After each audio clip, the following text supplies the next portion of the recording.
911 911. Ouais, salut. J'ai cru comprendre qu'un gars qui se met en rue en ce moment a une arme à feu. C'est quoi l'adresse de l'intersection? Saint-Mathieu, Sainte-Catherine. 13 juillet 2022, il est 23h45. L'homme armé que vient de décrire le citoyen, c'est Maurice Hepburn, 32 ans, un violent criminel en cavale activement recherché en Ontario depuis 3 semaines. Plusieurs policiers convergent vers l'endroit. Le suspect est rapidement localisé ici, à cette intersection. L'un des patrouilleurs confirme qu'il a une arme à feu dans ses mains. Le duo s'identifie et ordonne au suspect de lâcher son arme. Celui-ci refuse et prend la fuite. La poursuite policière débute. Plusieurs images captées par des caméras de surveillance captent la chasse à l'homme.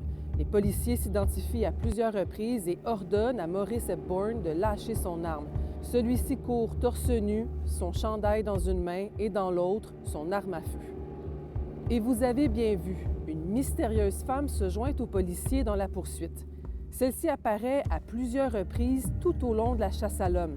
Elle refuse de quitter les lieux. Cette mystérieuse femme n'a jamais été identifiée par les policiers. 20 minutes plus tard, dans cette ruelle, le suspect se retourne et ouvre le feu vers les 2 policiers derrière lui. La balle transperce la jambe du policier. De 22, je suis atteint par balle. Le suspect continue sa fuite et se tire accidentellement dessus avec son arme. Il se blesse à la jambe. La mystérieuse femme réapparaît et court derrière lui. Blessé, Maurice Hepburn tente de se cacher et même d'entrer dans une résidence.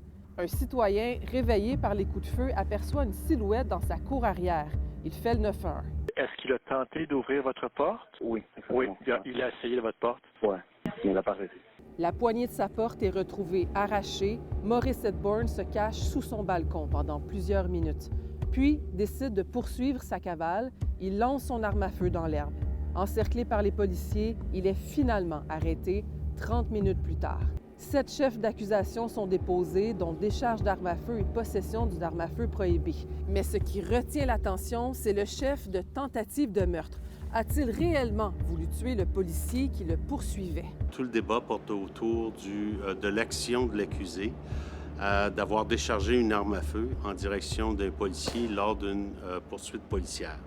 Alors, la question que la Cour aura à trancher, est-ce que dans les circonstances propres à notre affaire, ce geste constitue une tentative de meurtre? Le juge rendra sa décision le 14 avril prochain. Si vous reconnaissez cette mystérieuse femme qui apparaît lors de la poursuite policière, vous êtes invité à contacter la Sûreté du Québec.